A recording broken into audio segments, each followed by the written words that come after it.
Good evening. Today I want to talk about avoided deforestation projects.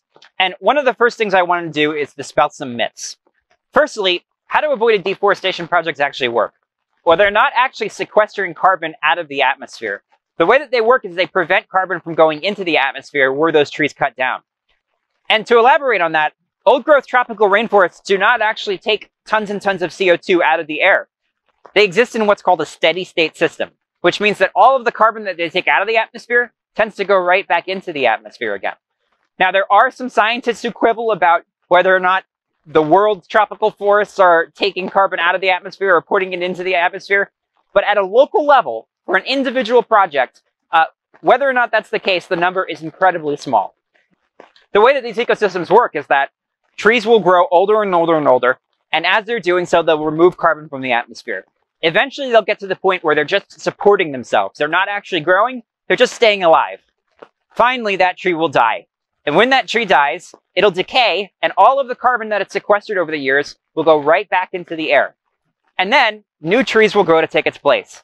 And so we've got ourselves a cycle here in which the amount of carbon that's stored in the forest is actually level long-term.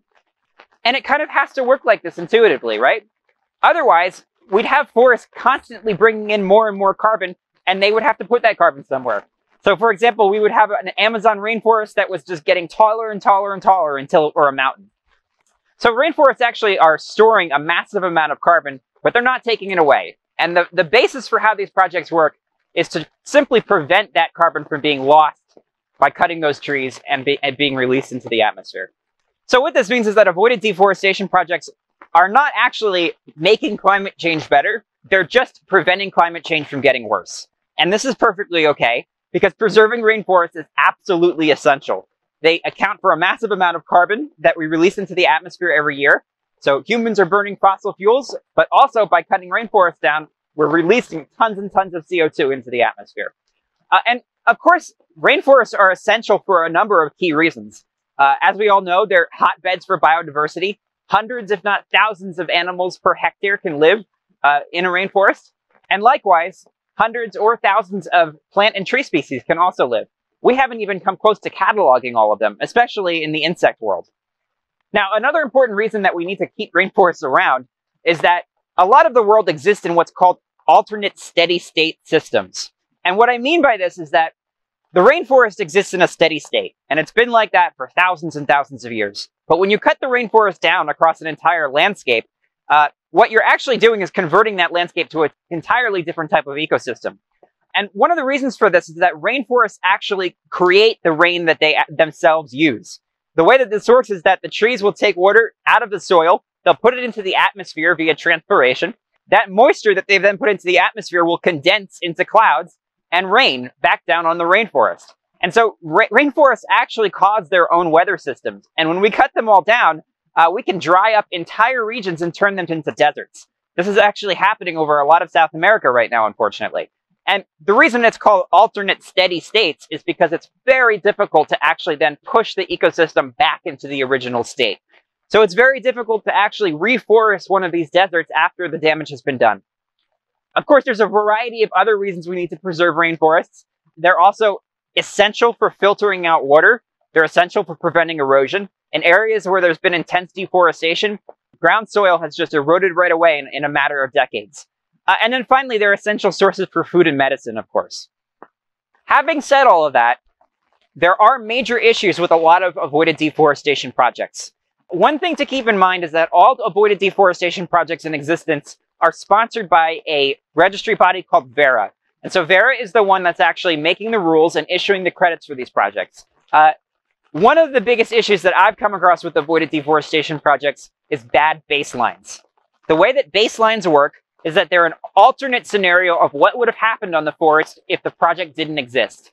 And what I mean by that is that if you're preserving a chunk of forest, maybe only 20% of that forest was likely to be cut down during the lifetime of the project. And so if that's the case, you should only be credited with 20% of the carbon that's on the forest. So in developing these baselines, there's a number of ways that people can kind of manipulate the system in order to get more carbon credits. One example for this is that with avoided deforestation projects, the way that the baselines are usually developed is by using a reference region. And a reference region is basically an area outside the project that the project developer draws, and they use that as an analog of what would have happened in the project. So they'll draw this area, see what happened over the last 20 years, and say, this is a likely outcome for our project over the next 20 years. This is all well and good, except some reference regions are not representative of the project at all. For example, I've come across reference regions that are hundreds of kilometers away from the project. I've come across reference regions that take place with 2 to 4 times the amount of human population as the project itself. And I've come across reference regions that have completely different risk profiles and completely different conservation statuses. For example, I've seen projects that are taking place in parklands, which is perfectly all right if the parkland is still being deforested, but the reference region may be taking place outside of a park where deforestation rates are 2 or 3 times that. So we really need to make sure before we commit to buying an avoided deforestation project that their reference region is actually representative of the project itself. Another way that people sort of game baselines is that there's a lot of ways in the methodology to develop these baselines. And some people use, for example, sigmoid curves to predict what would have happened on the project in the future. And the fundamental assumption of these curves is that eventually the entire area would have been deforested. So it's already starting off with a kind of implausible assumption. One indication that these projects have been kind of gaming the system a little bit is that in almost every instance, if you look at the amount of deforestation that they said would have happened inside the project and compare that to the deforestation that's actually happened in the surrounding area around the project, it's always higher, which is to say the project is always predicting an outcome which is more severe than has really taken place. And there's been some academic literature to show that this is the case. Now, not all baselines for avoided deforestation projects that I've seen are bad, but at least half of them are.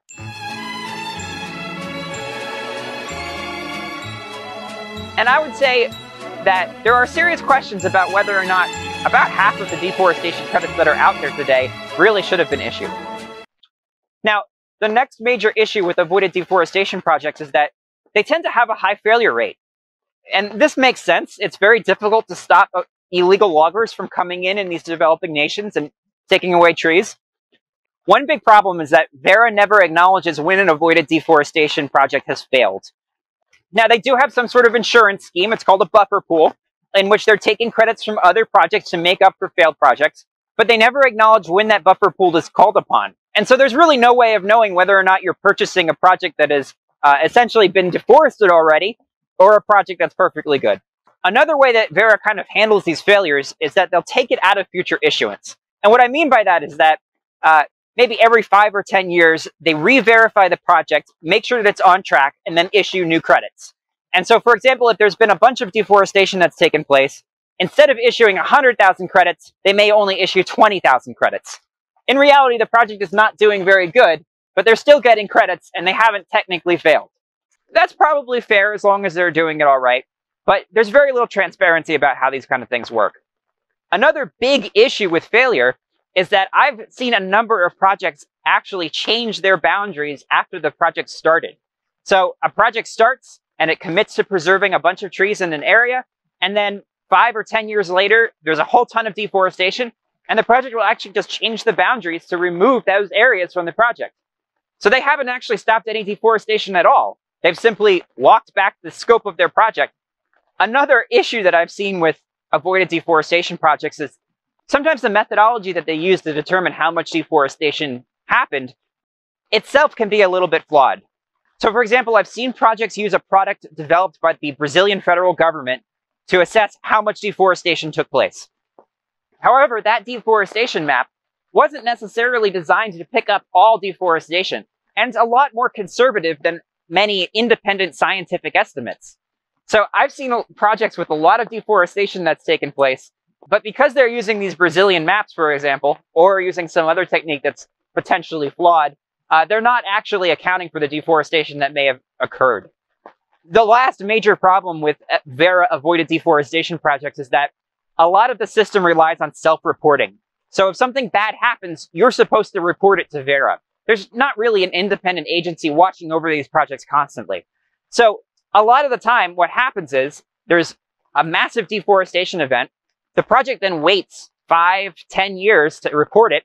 Maybe they won't report it at all. Maybe they'll just simply drop out of the registry, and all those credits are still on the market. The last red flag that I see with a lot of avoided deforestation projects is that their carbon estimates aren't based on sound statistical sampling techniques. In every forest carbon project, you should either be measuring the trees using a remote sensing technology that can actually measure tree height, or you should be going out on the ground and physically measuring a sample of the trees. Unfortunately, a number of these avoided deforestation projects don't really measure the trees inside their project. They just use regional averages for that ecosystem. And so, for example, I've seen projects that are taking place in high alpine tundra using regional averages for ecozones that make up tropical rainforests. The other thing that I have seen is people more or less picking which numbers that they want to use. We've gone over a lot of different ways that avoided deforestation projects can be flawed, but I do want to stress again that there's a large chunk of projects that are absolutely perfect. I can't find a single flaw in about 25% of the projects on the market right now. And so I think the takeaway here is that you really need to review which projects you buy. Not necessarily that we should just stop doing avoided deforestation, but instead that we should have a more intelligent approach, an algorithmic approach for developing things like baselines, maybe an approach that uses predictive machine learning, or we could just simplify the entire process and make it so that reference regions are just the area around the project instead of some hand-drawn reference region wherever the project developer wants. The last point that I want to make about avoided deforestation projects is that, like every other forest carbon offset project type, timber harvesting is allowed to take place. And I know this sounds crazy, but if you're pledging to preserve some portion of the Amazon, you're still allowed to harvest a little bit of trees from that. And this isn't necessarily a bad thing. A lot of these areas have been poached in their past because they're in such desirable areas. And so some of the largest and most desirable tree species have already been removed from the project area. Timber harvesting and replanting is a great way to bring back those unique species because we can promote those and make sure that those are the trees that actually regrow. Timber harvesting is also an essential way to provide a little bit of extra money. Avoided deforestation projects, their credits do not sell for very much. And so they can be barely worth it in some instances. And so a properly managed forest in which you're maybe only removing 10 or 20% of the carbon over a 10 or 20 year period is much better than a forest that just doesn't exist at all. And really what we need to be doing is teaching these communities how to harvest their forests in a responsible and sustainable way, as opposed to just chopping them all down and converting them to soy fields.